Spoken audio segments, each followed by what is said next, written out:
if I started recording again, or if it just shut off without me knowing it. But I'm smoking cigarettes out of my Jesus case. I had bought one just like it before. I like it, sadly.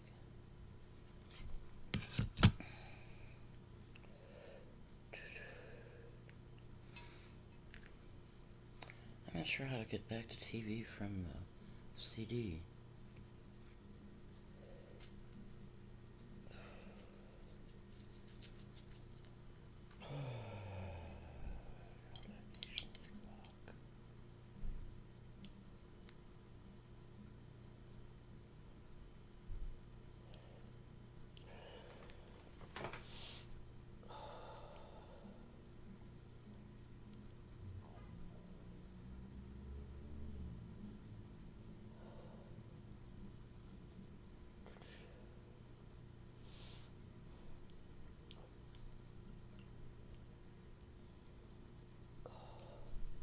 So if I get back to the TV.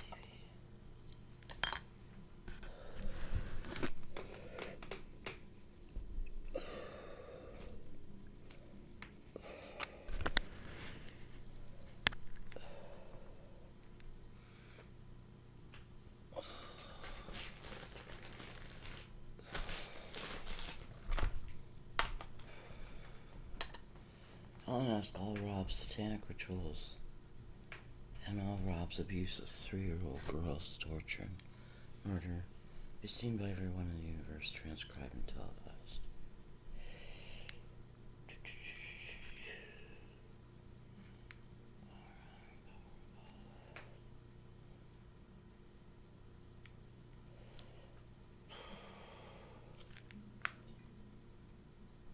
I did it.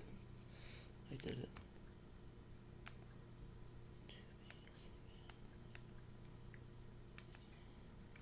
Back to the TV.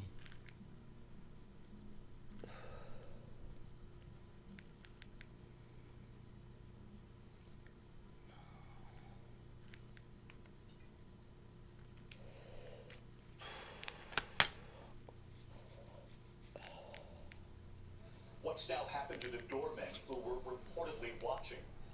And remembering a respected actor tonight, from Harry Potter to Chernobyl. From ABC News World Headquarters in New York, this is World News Tonight with David Muir. Good evening, and it's great to have you with us here on a Tuesday night. We begin tonight with the coronavirus here in the U.S. and this new promise from President Biden that all adults in this country will now be eligible for the vaccine 2 weeks earlier than he had promised. Now, April 19th, he warned today we're still in a life and death race against this virus.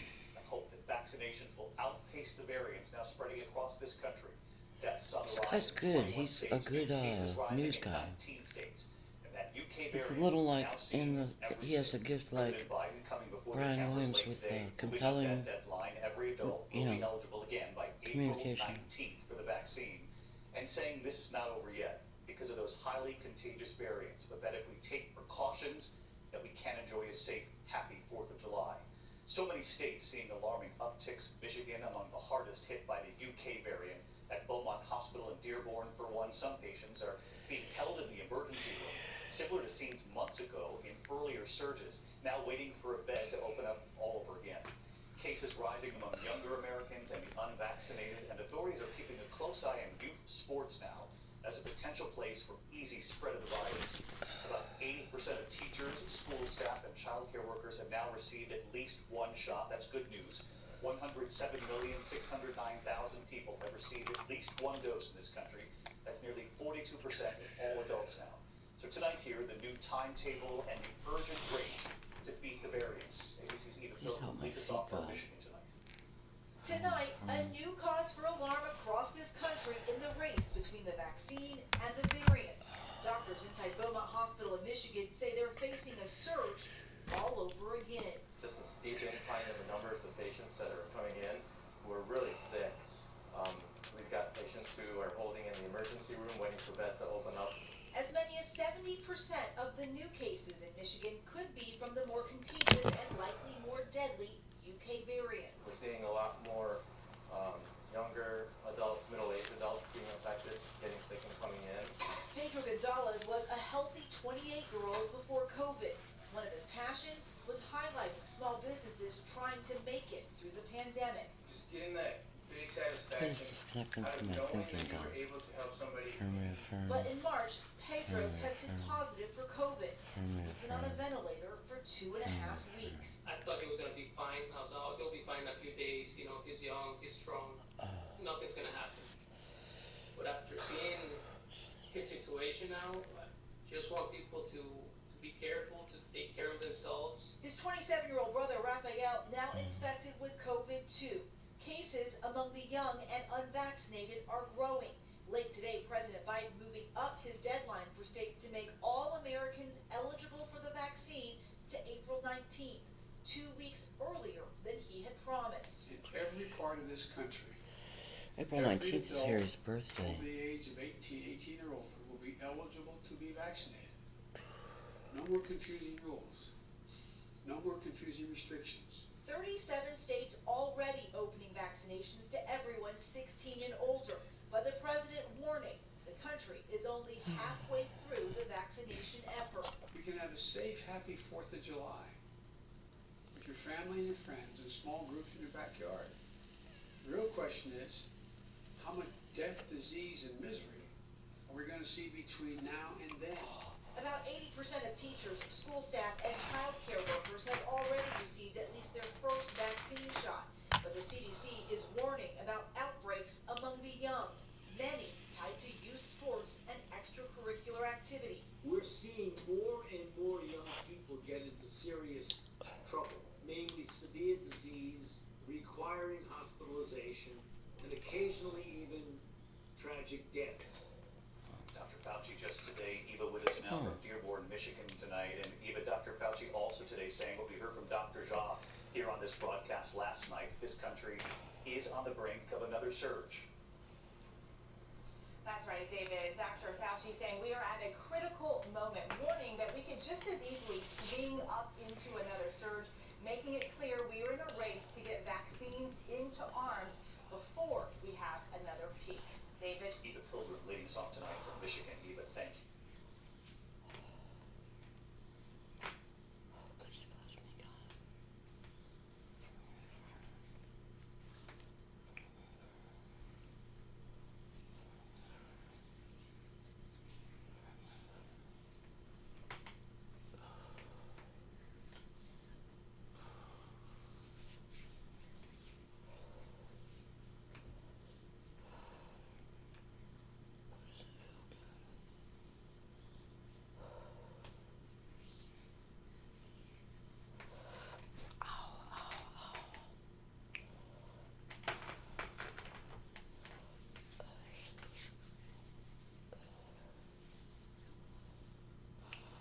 We turn next this evening to critical testimony today in the trial of former officer Derek Chauvin in the death of George Floyd. Tonight, a key number. Now, 9 Minneapolis police witnesses testifying against Chauvin. And for much of this day, the focus was on training. A police lieutenant is shown an image of Chauvin, his knee to Floyd's neck, and was asked, is that a Minneapolis Police Department trained neck restraint? The answer, no, sir. The defense then cross-examining ABC's Alex Perez in Minneapolis again tonight. Prosecutors today building a wall of police witnesses trying to convince a jury Something former about officer evening Derek Chauvin primrose used oil excessive force on my against George feet. Floyd Really, it and feels failed good. to help him when he became unresponsive. Sergeant Kerr Yang, who leads the department's crisis intervention training, testified Chauvin was taught to de-escalate crises. He took a 40-hour course in 2016. A lot of the time, we have the time to slow things down and reevaluate, reassess. Lieutenant Johnny Mercel, a use of force expert, showed this picture and making it clear Chauvin crossed the line. Sir, is this an MPD trained neck restraint? No, sir. Has it ever been? Not only a neck restraint, no, sir.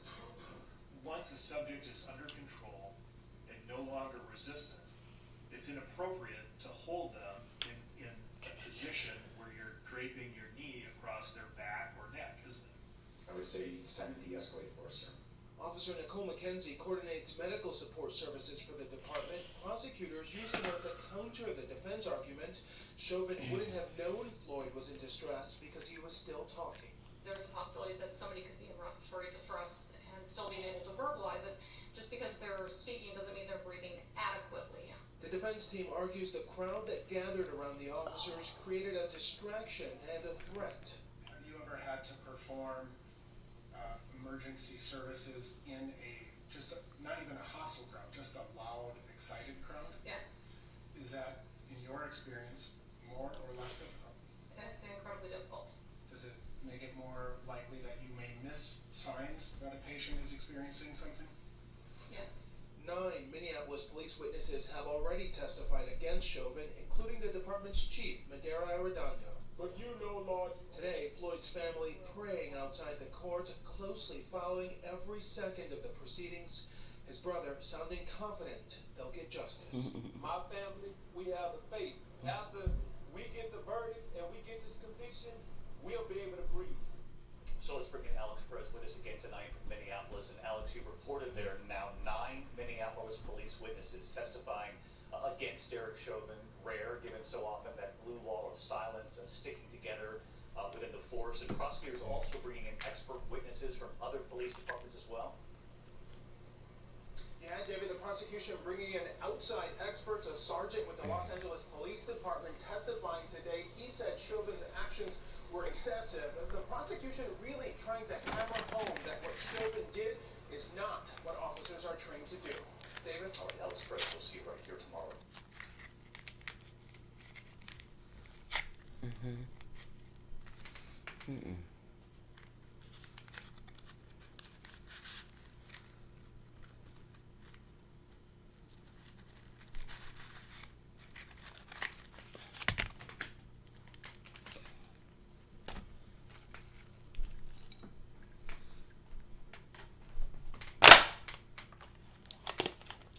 Harry doesn't like to have it proven that he's a fucking idiot. Aficionado. I'm a fashionista. Sneakerhead. Metalhead. Harry says he raped me more than anyone who ever raped me. Affirm, reaffirm. Affirm, reaffirm. All Satanists stand by all Satanist statements. A young boy alone, Forever and ever. in Affirm, tears, reaffirm. approaching a border patrol Affirm, agent, telling him reaffirm. he'd been abandoned by his group Affirm, and was reaffirm. scared. Tonight, reports To the more than power of infant 19,000 numbers and migrant communities. children are now in U.S. custody, and our chief national correspondent Matt Gutman just back from the border on this again tonight. Tonight, the fear etched on that 10-year-old's face and the hurt in his voice. Can you help me? He asks a Border Patrol agent who found the little boy, that solitary figure wandering on a barren field near the U.S.-Mexico border in southern Texas. Through the tears, the boy explains he wasn't traveling with his mom or dad. He was abandoned, ditched, in his words, by the migrant group he was traveling with. ¿Ya no están tu mamá o tu papá?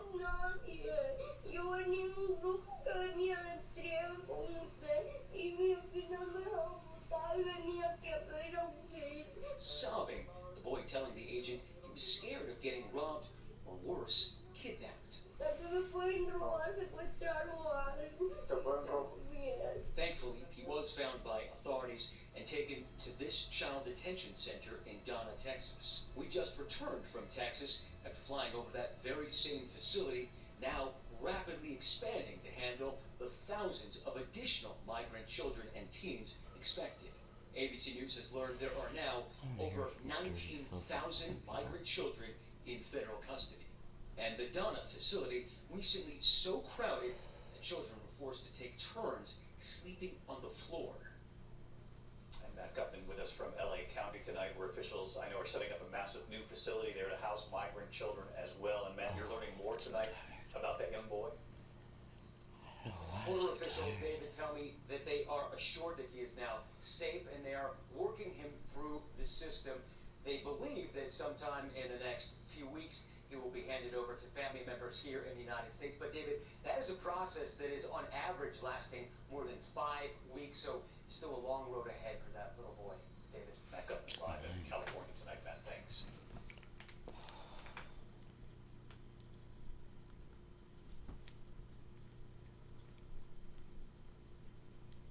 And here in New York City, 2 doormen on duty during a vicious attack against an Asian woman have now been fired tonight. Surveillance showing the doorman watching the 65-year-old victim being kicked to the ground last week and doing nothing to help. One of them closing the lobby door. They later came out to assist her and flagged down police. A suspect has since been arrested. That victim is still recovering.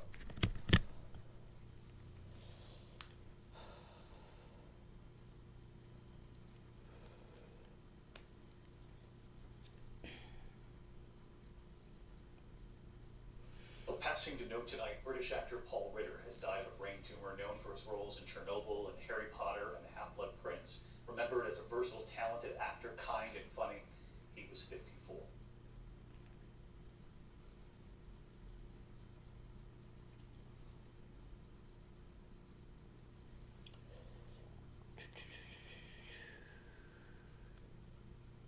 I thought it said 99% on it.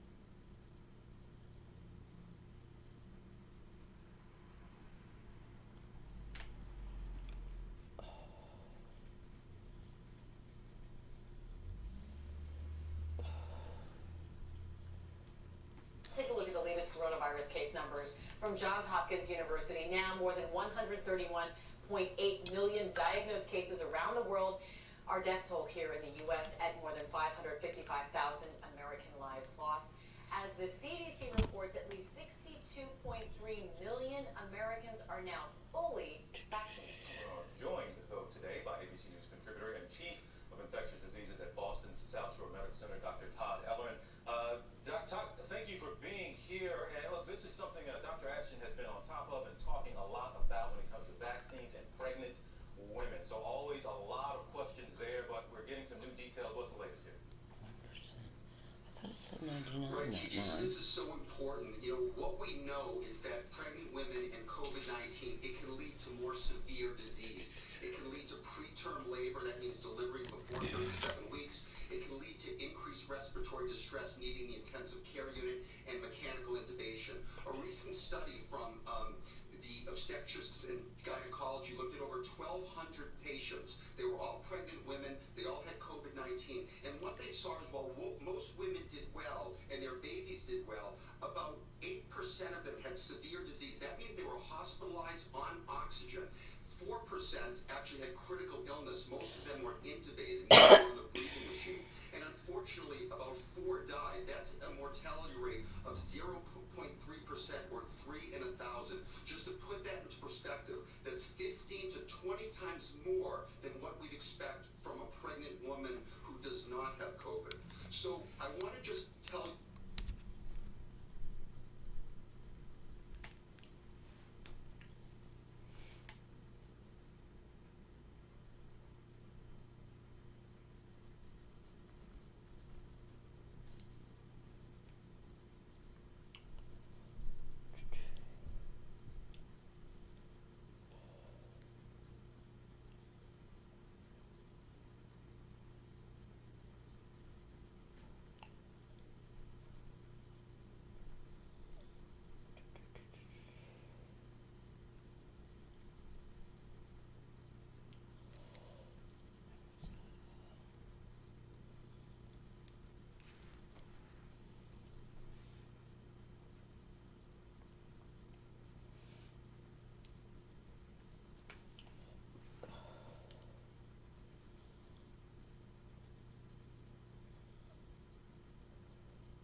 God, may I please watch MSNBC on my Q-Link phone.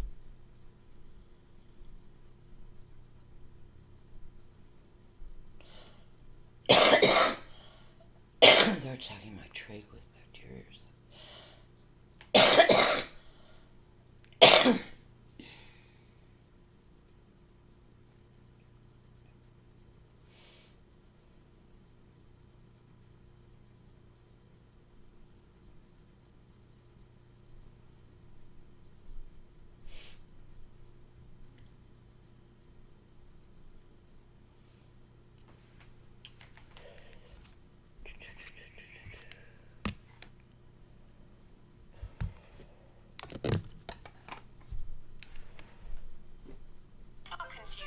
So it's more important than ever to make a plan. Visit planyourvaccine.com.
They have a very strong interest in me not watching MSNBC tonight. Of an underage girl.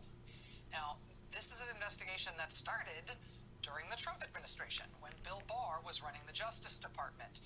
Bill Barr, as Attorney General, was himself reportedly personally briefed on the Matt Gaetz investigation on multiple occasions. The federal investigation into Congressman Gaetz is reportedly examining, among other things, whether federal campaign funds might have been used to facilitate the alleged child sex trafficking, whether drug use may have been involved. Congressman Gaetz has repeatedly and bombastically denied the allegations. He says they're all made up. He did nothing wrong. Well, this breaking news that's in the Times tonight puts those denials in sort of a different light. Here's the lead. From the New York Times. Michael Schmidt is the lead byline on this story, along with Maggie Haberman and Nicholas Vandos. Quote, Representative Matt Gaetz, Republican of Florida, was one of President Trump's most vocal allies during his term. In the final weeks of Mr. Trump's term, Congressman Gaetz sought something in return. Gaetz privately asked the White House for blanket preemptive pardons for himself and unidentified congressional allies for any crimes they may have committed, according to two people told of the discussions. The Times reports tonight that it's unclear whether Congressman Gaetz or the White House knew at the time that he was under federal criminal investigation for child sex trafficking when he asked for this pardon. But the Times does note that if he was aware of that at the time, he did not tell the White House about it when he made the pardon request. Now, Congressman Gaetz, of course, didn't get any such pardon from President Trump, at least one that we know of. The Times is reporting tonight that the White House thought that that kind of a preemptive blanket pardon in the absence of any charges is something that might set a bad precedent. Not that that's the sort of thing they usually cared about in other scandals during the Trump administration.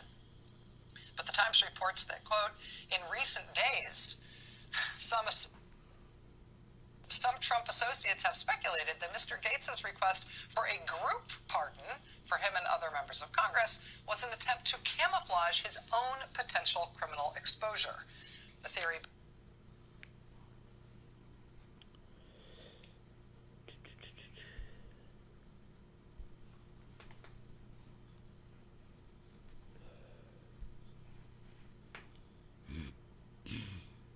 They're talking about Matt Gaetz, a congressman, investigated for child sex trafficking. Of Congress was an attempt to camouflage his own potential criminal exposure.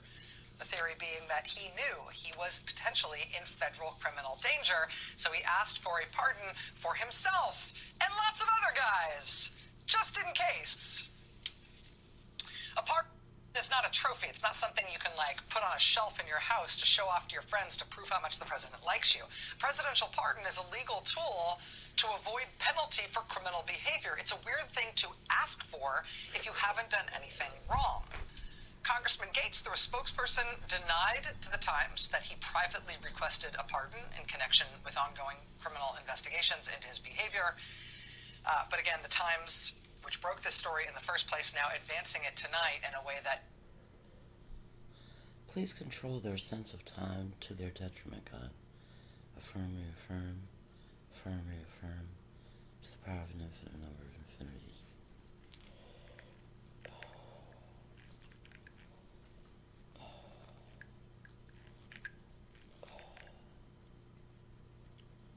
Please remove all their spells and counter spells, God. Affirm, reaffirm, affirm, reaffirm, to the power of an infinite number of infinities.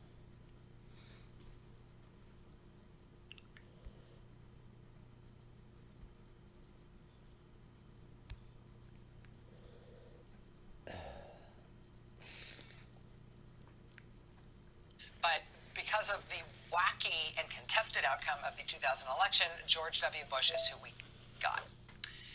Thereafter, George W. Bush's Republican Party did well, shockingly well, in the midterm elections in 2002, which of course were after the 9/11 terrorist attack and after the Bush administration had started one war in Afghanistan and was gearing the country up to start yet another one in Iraq in 2003.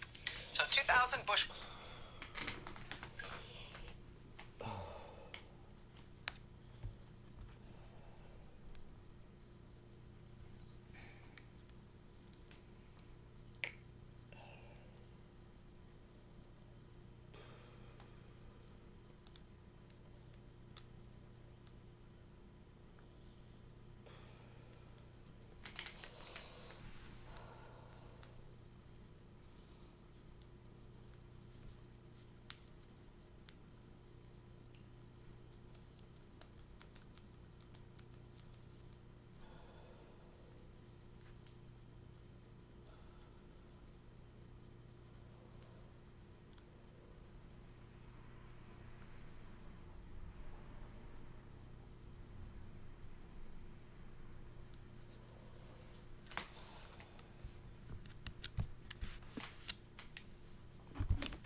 Well, a child sex ring, big fucking deal. Because of admitted torturing billions of infants.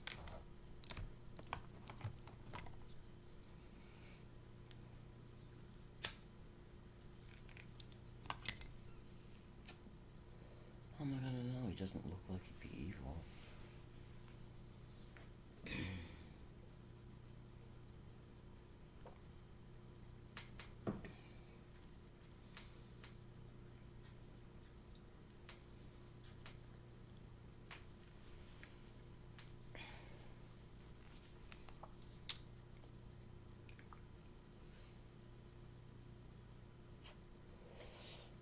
Well, he particularly doesn't look like it.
want to see what the big deal is about Matt Gaetz.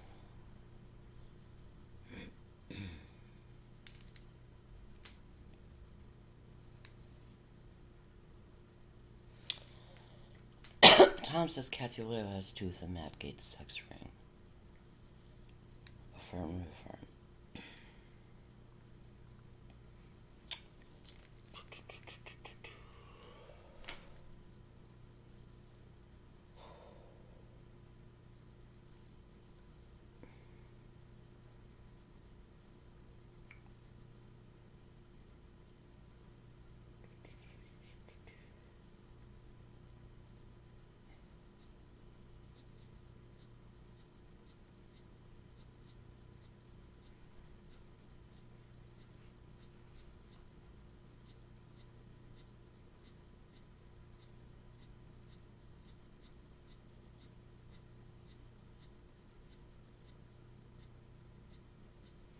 Kathy Leo could have been important in your life, God.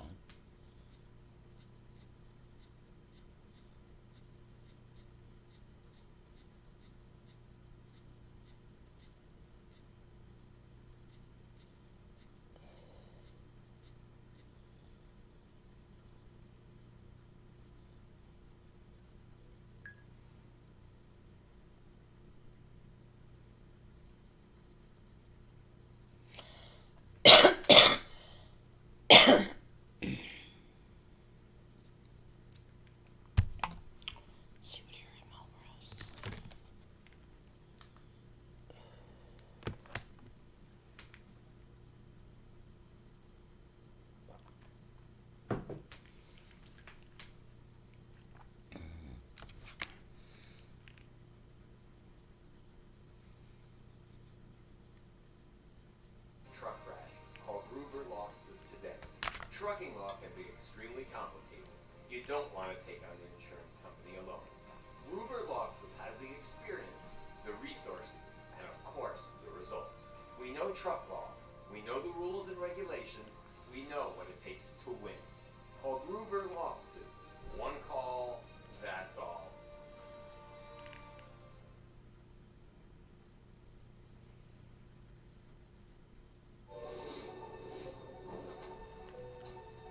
At Discover, we match all the cash back you've earned at the end of your first year. So get ready for...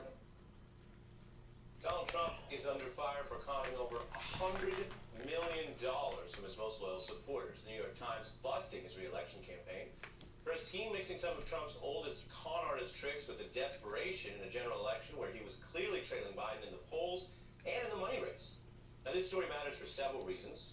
Sure, there's the blatant hypocrisy and ethics of conning your most fervent supporters, but there's also the ongoing heat on Donald Trump's re-election effort, which ranges from those cheating allegations under criminal investigation in Georgia to the insurrection that has now open civil suits against Trump, including by police officers, to this scheme, which shows how Trump tried to make up his deficit in funding by tricking his own supporters who thought they were donating once to then be suckered into donations that were double, triple, or over 5 times the original when they became monthly. The Trump campaign using this money bomb strategy to bilk people in the campaign's final weeks. And the campaign then spun those donations, which basically skirt the line of fraudulent inducement, into a narrative of, they claim, public success. They even bragged they got a record $14 million in donations after the first so-called money bomb. The campaign was so desperate, it took the con to very blatant lengths, automatically God says something about Donald J. Rockman Landsberg and Money which Bomb. ensured that way more MAGA fans would notice, and they did. And they accused their beloved president of overseeing a fraudulent operation, which forced Trump and the RNC to refund over $122 million. You can see there when they started the tactic and how it soared to have these demanded refunds, and it's over 6 times the rate of the Biden campaign. Now, we can take this story in tonight, and well, what do we have here? Donald Trump announces a big new project, and he touts his own skills for winning and making money. Then he uses the very people who believe in him to take or steal their money. And when the project fails, he runs off, leaving them to have to work to get their money back from him. And some do, others don't. So he still manages to hold on to some money he took from people who, of course, have far less money than him. If it sounds familiar, almost exhaustingly so, it's literally the playbook for the now infamous Trump University, which, remember, was a business that gave out business advice which went out of business. Embarrassing. And like so many cons, they didn't carry on Donald Trump's critics, his detractors, or journalists he wants to give a hard time. No, it focused squarely on the people who like Trump enough to become his own financial prey. At Trump University, we teach success. That's what it's all about. We're going to teach you better than the business schools are going to teach you. I think the biggest step towards success is going to be sign up for Trump University. Students say Trump University didn't deliver. Today, walking away with a $25 million settlement, the university used high-pressure sales tactics and never taught real estate success. God says Donna was part of Trump's money bomb scam. Went bust, just like the Trump Donna G. re-election Bachman campaign. Lansbury. And while Trump lied and he claimed he'd never pay those students back, as you saw reported there, he ultimately was forced to in court for $25 million. Just as the New York Times reports, this scheme finally ended with Trump and co. forking back over $100 million. And with Trump, some of the people in the most danger are his loyalists because, well, that's how these cons work. To paraphrase Stephen Stills, with con artists, they always con the one you're with. And this is broader than just those people because Trump used this trick to basically get around campaign finance rules with a $100 million cash infusion in the very campaign home stretch when every dollar counted and he and Biden were at times seemingly in a close race in many states. And so, as with so many other things over these past 4 years, the question is not only just about what happened, but whether the nation Ask and everyone our in the rules and universe, laws including God, want to do anything please help me feel to better. prevent this type of thing from Affirm, ever happening again. reaffirm. We have two special guests tonight to dig into this and the implications. We're joined by Max Boot, Washington Post columnist with Republican experience in the party pre-Trump, and Joan Walsh, National Affairs correspondent for The Nation. Good to have you both here. Thanks, Art. Joan, I quote Stephen Stills with no disrespect to the transmutation of the original song because it is dangerous to be a Trump supporter. It is actually dangerous to your pocketbook and a lot more, whether you realize it or not. And so, what do you make of just the sheer scale of this fraudulence? And then what about the fact that you can even do this in American politics? Is that fair? Is that a good idea? It's not fair. It's not a good idea. We all know that, is sitting here. But I just have to say, this makes me so relieved that he's gone, Ari, because I could actually feel outrage at this story, whereas I feared that 6 months ago it would have been another case of, well, what do you expect? Con the one you're with, Trump University, nothing matters. And I think this will matter. I mean, it does matter. Just ethically, it matters. And it matters also as the Republican Party is making this alleged turn to embrace its blue-collar roots. We need to call out at every moment that they have this blue-collar set of lies, but they're always scamming blue-collar people. And, you know, as a reporter, and I know you felt the same way, when you read a story that starts with someone in hospice care being scammed out of his money and he dies before he can get it back, that's a really good story, both as a narrator and also as a truth teller. It's abysmal, it's disgusting, it's also not terribly surprising, but we still have to be outraged. Max? No, I mean, that's completely right. On one level, it is shocking and horrific, but on another level, what do you expect? To me, what is the most shocking and horrific thing here is that Donald Trump has been at this for so long, we all know his game. I mean, you think about how many exposés have been published about what Trump is up to. They were published before he became president, while he was president. They've been published since he became president.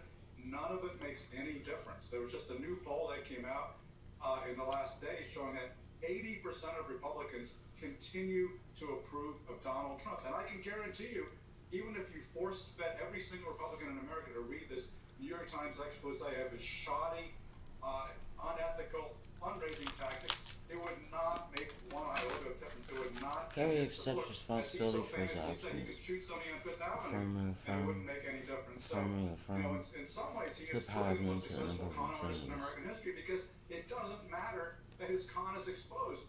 it's exposed repeatedly, and he maintains his support. I mean, the level of gullibility, the cult-like following he has built, is truly something with very little precedent in American history. It's deeply troubling, and it suggests he could actually stage a comeback in the next election. Okay, let me just say, Max knows way more about this than I do, about this party, than I do. But I just want to say, at some point, he had like 95 or 97% Republican support. So getting down to 80% is progress. We've really got to appreciate, we've got to take the small wins. We've got to appreciate the progress when it's made. And I don't know, I've said this so many times before, so I hate to say it again, but I do have to feel like somebody in hospice care who looks and sounds a little like him and his relatives Joe Claiborne. and the other people in that story, and then the many people who are not in that story. She actually looks quite a bit like Joe Claiborne. And now perhaps going back to credit card statements because they weren't entirely on top of it. Her name is like, Joan something. Oh my God, this happened to me too. I don't know. I keep holding out hope. She has to do with The Nation. We got the 95 down to 80. That And we're publication. gonna get the 80 down to 55. I don't know. Okay, all right. I'll Well, take it. Max is shaking his head, and we welcome dialogue here, Max. So go ahead and explain your disagreement. This is just, we have just seen that Trump's cult following will not desert him, even after he's presided over 400,000 COVID deaths during his last year in office, and the storming of the U.S. Capitol. In fact, this recent poll just showed that more than half of Republicans blame Antifa for what happened on January 6th. So this is a party that is very deep in denial, very deep in an alternative reality. The other point that I would make here about these shoddy and fraudulent fundraising pitches, it's not just Donald Trump. The whole Republican Party is doing it in many ways. Right. Since the 1970s, the Republican Party has become the captive of the fundraising industry, initially with direct mail, and now with internet appeals. And the more incendiary, the better. This is a lot of what's driven the Republican Party to the right. Mickey Edwards, who is a longtime Republican congressman from Oklahoma, founded CPAC, founded the Heritage Foundation. He had a great expose on this in the Bulwark about a month ago, where he talked about how in the 1980s, his consultants working for him, his fundraisers, were always trying to put in these culture war pitches into their fundraising letters because that's what got the cash registers ringing. And he would always take them out. He said, no, I'm not about culture war. I'm about lower taxes. I'm about being strong in defense. Those are my issues. But the culture war issues have won, and a lot of the reason they won is because they get the money. They loosen people's wallets. That's why the Republicans are in a froth about Dr. Seuss. That's why they're in a froth about the All-Star Game. These are the things that excite donors and get them to part with their money. And so, Trump is basically, he didn't invent this scam. He has merely perfected it and taken it to new levels of unethical conduct. Well, you're really talking about the part that carries over, and Joan, let me bring you in, but just to Max's point, this goes to that question of who is really running the priorities, right? And Max, I know you once upon a time advised Romney and others on policy, but it seems that there isn't even a pretense, Joan, of people getting up and talking about policy on the right, whatever it might be. Whether you look at the example of the literally not putting out a policy platform for the first time in the modern era under Trump, because you didn't need to, because policy wasn't important, to the dog whistles, the racism, the example for fundraising given there. And Joan, I guess that goes to, we're hearing now from John Boehner, who's not a very credible person on this, but who's now saying, oh gosh, we just couldn't even keep the party together anymore because it was all about these base issues. And the last point I'll make on that, Joan, is the group company that was working hand in glove with Trump on this was just another for-profit company. They didn't care one way or the other. They're just trying to get a commission of every tricked out every trick that gets a fundraising donation. Don and Harry said they tortured my and feet it's so raising much money for because other Republicans. feet were important to Jesus, and washing Max is feet absolutely right. was This is symbolic where for Jesus policy and just stuff. went away because policy, lower tax rates, business deregulation, whatever it was, does not ring the cashier, does not ka-ching the way that these culture war things did. And so that became, over time, the platform. Prominent Trump ally Congressman Matt Gaetz continues to play defense in a scandal involving reports of prostitution, Stop put sex eating trafficking, primrose and oil on hostile my sexual feet, acts now I'm with putting minors. hydrocortisone Congressman Gaetz has denied all wrongdoing, and he did a damage control interview on Fox News that Fox's Tucker Carlson called one of the weirdest congressman is trying to come out publicly and make it clear that he is, quote, absolutely not resigning. He says these charges are false and specifically denies that he ever, quote, paid for sex or slept with a 17-year-old, end quote. Gates also uses this as a time to add that he does expect more leaks from the investigation, which he referred to as stemming from the, quote, corrupt Justice Department. This probe actually began when the DOJ was under Republican control, reportedly signed off by Trump DOJ AG Bill Barr himself. And while Gates may try to turn this into some sort of partisan brawl, very few Republicans have been coming to his public defense lately. Gates' own former staffers are speaking out on his behalf. One, attacking the probe while conceding they don't know the facts involved. What of the investigation do you know that can lead you to, would lead you to discredit the investigation? I don't have any specific knowledge on the investigation or any of the facts that are involved with the investigation. I'm joined now by a former acting Solicitor General for the Obama administration, Neil Kotchap. Neil, this is a scandal here. It appears even before there are charges against Congressman Gates. Other individuals, as we've reported, have faced scrutiny and indictment. What do you see in his response today, and where would this likely go based on your knowledge of these probes in general? Well, I mean, the accusations suggest to me that the congressman from Florida has learned a wee bit too much from Donald Trump. He's, of course, innocent until proven guilty, and no one should rush to judgment. And so in that sense, I agree with that one point in his article. But having said that, you know, precisely because he's innocent until proven guilty, what in the world is he doing talking to Tucker Carlson and writing this ridiculous op-ed? I mean, at one point he says the girl doesn't exist, then he says Tucker Carlson better. Another point he says these allegations are about one girl, but then later he says it's about multiple. I mean, we're not exactly dealing with Albert Einstein here, and so my strong advice to him, my professional advice is to shut up. I mean, you know, and there's been a, you know, this demonstrates there's been a culture of impunity around Republicans over the last several years. They thought they could get away with anything, but there's a real Justice Department now, and they can't. And Ari mentioned that article when he wrote the op-ed in his defense, and the two words you don't see anywhere in that article are Bill Barr. This investigation was opened by Bill Barr.